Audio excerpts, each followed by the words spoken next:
Following the collapse of the Russian Empire during the First World War, Finland emerged as an independent state. Its newfound sovereignty, however, was constantly threatened by the emergent Soviet Union, which had its own security concerns in the region. Despite the Finnish government's effort to maintain foreign alliances and a neutral stance, the country was invaded on November 30, 1939, marking the beginning of the Winter War.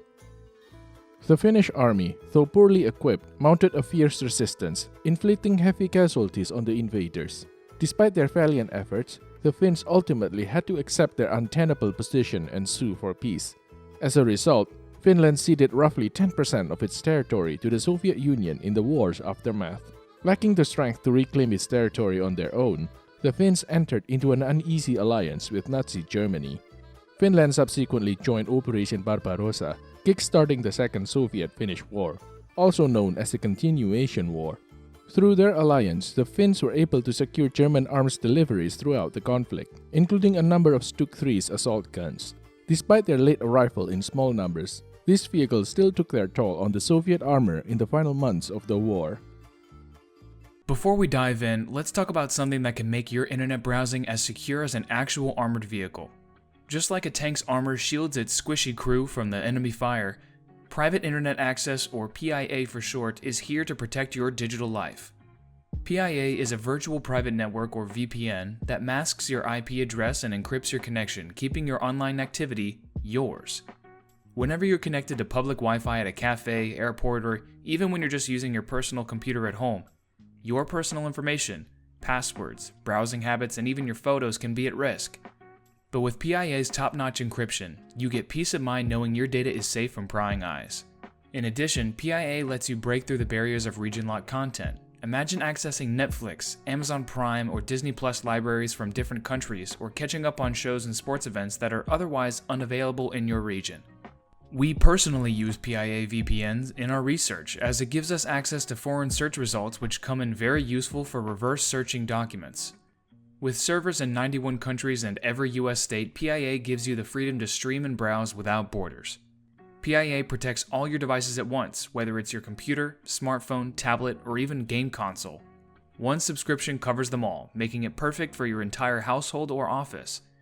With over 30 million downloads, PIA is renowned for its transparency and robust no-logs policy, confirmed by third-party audits and courtroom tests.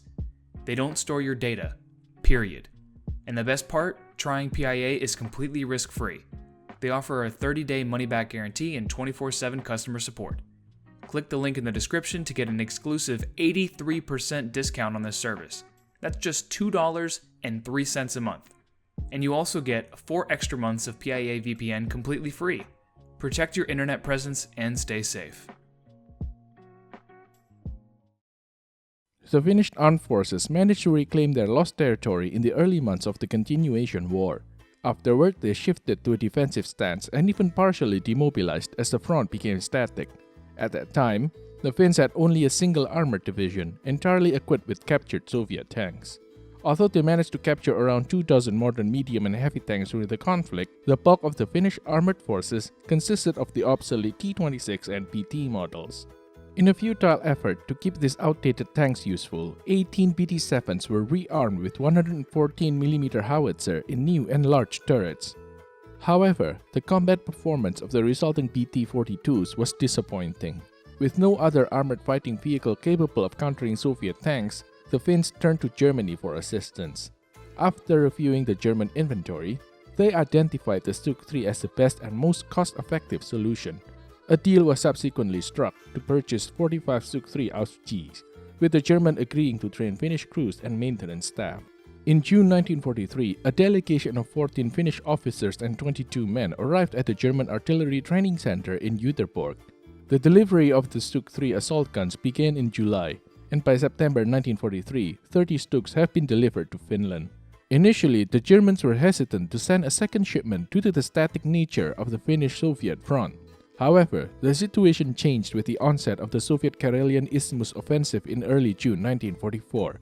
Seeing an opportunity to tie down Soviet forces in Finland, the Germans sent military equipment, including an additional 29 StuG-3s during this period.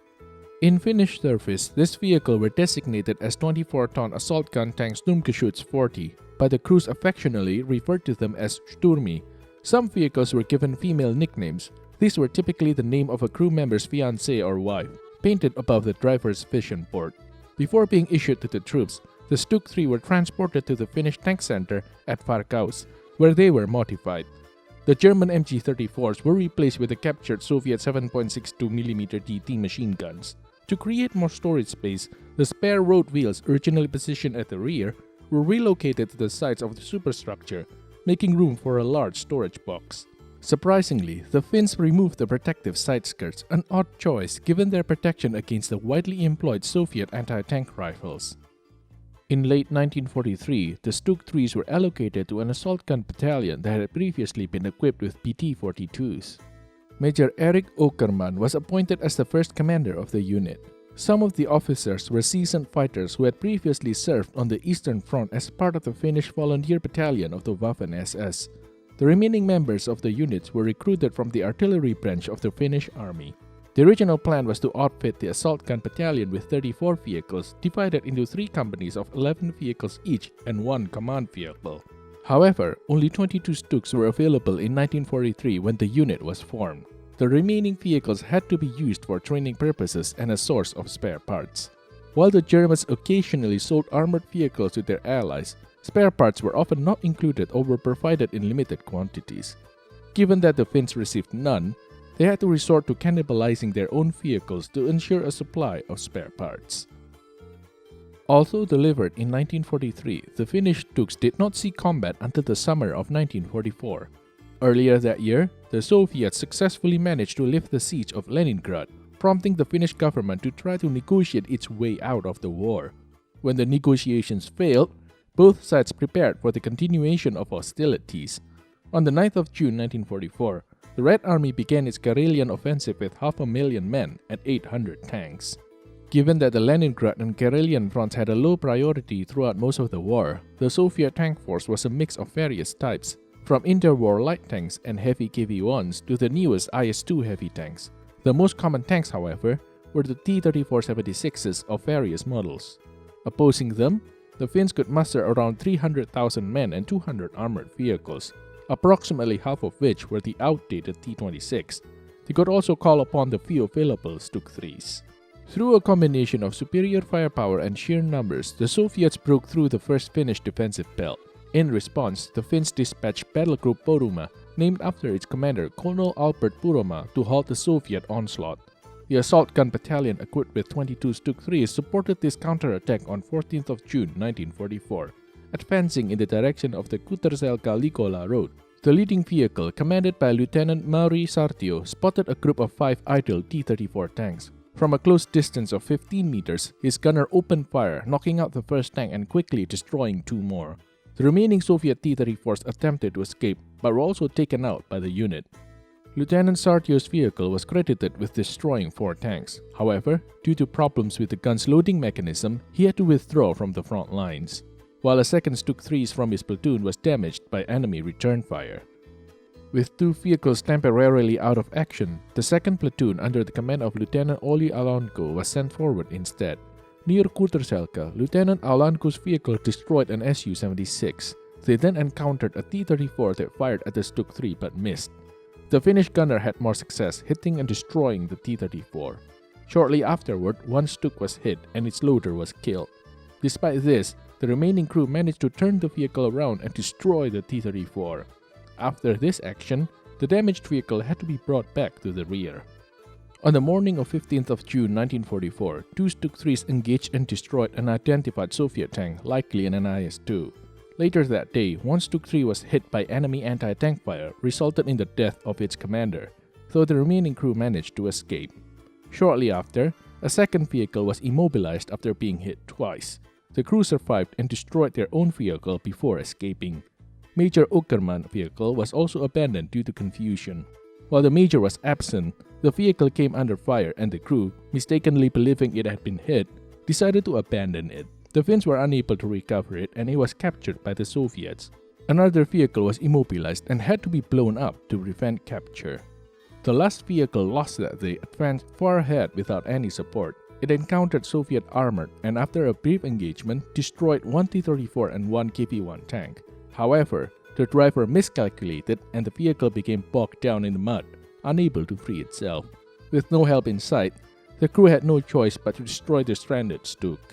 Despite the valiant resistance, the Finnish counterattack failed to retake the lost ground. After 2 days of fighting, the Finns lost 627 men, 5 StuG-3s were either abandoned or destroyed, and 3 sustained damage and needed repairs.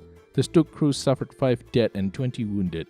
The Soviet lost 1,404 men and 40 armored vehicles. According to Finnish combat records, 21 of these tanks were destroyed by StuG-3s, including 16 T-34, 3 ISU-152s and 2 KV-1s, with 1 KV possibly being an IS-2 heavy tank. While the StuG gave better than they got, their overall effect on the Soviet offensive was minimal. The Soviets simply replaced lost vehicles from their vast reserves, whereas the Finns could not replace their lost StuGs.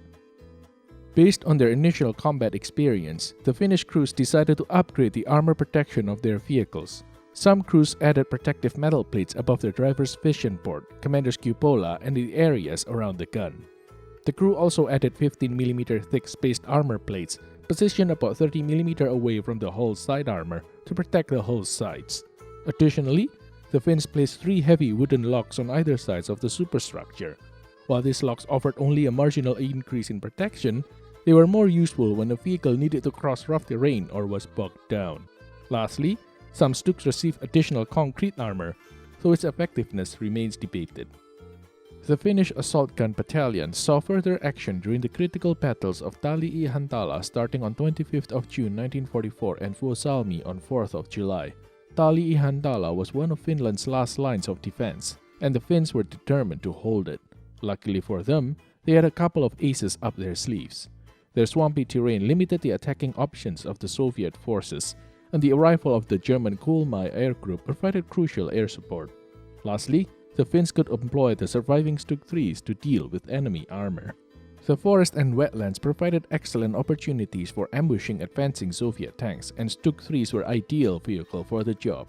While lying in ambush, Lieutenant Börje Brutel spotted an advancing ISU-152 self-propelled gun. From a distance of less than 300 meters, his StuG-3 fired, hitting and piercing the ISU-152's side armor.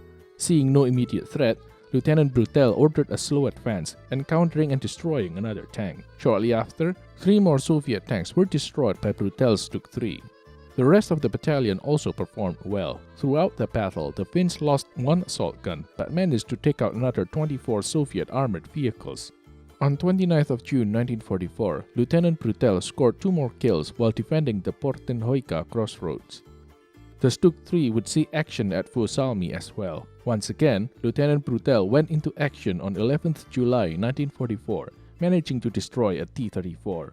2 days later, 2 groups of 5 T-34-85s broke through the Finnish lines. After an intense fight, Brutel's vehicle destroyed 3 of them. Following this, the front slowly stabilized and the StuG-3 saw limited action. By this time, Finnish StuG-3s had destroyed 61 T-34-76, 4 T-34-85s, 5 KV-1s, 2 T-70s, 13 ISU-152s, and 2 unknown vehicles, possibly IS-2s. Despite these successes, the Finnish government signed an armistice in early September 1944.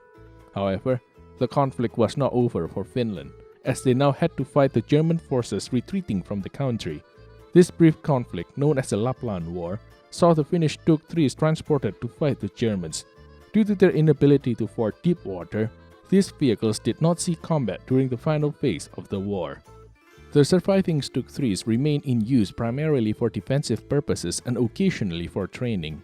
In 1958, several Panzer IIIs were purchased from the Norwegian military to keep the remaining StuG-3s operational. However, this measure proved largely unnecessary, as in 1959, the StuG-3 was declared obsolete by the Finnish army. At that time, 45 StuG-3s were either put into storage or repurposed as improvised stationary bunkers to guard strategic airfields. Today, around 30 Finnish StuG-3 still exist in museums, garrisons, and private collections, in varying states of preservation. This concludes our video and the Finnish StuG-3s. What do you think of Sturmi's performance? Could they have done more if available in greater numbers? Share your opinions in the comment section below. If you have not done so already, we invite you to subscribe to stay updated on future content. We want to especially thank our medium and heavy tank Patreon supporters, Alex Harvey, Andrew Oberg, Gustavo Sanchez, Owen M, and the Sasquatch. Your generous contributions help fund our books, illustrations, and video production. We thank Private Internet Access for sponsoring today's episode. Check out the link in the description for an exclusive discount on their service, including 4 extra months of PIA VPN completely free. Until next time, keep us in your sights.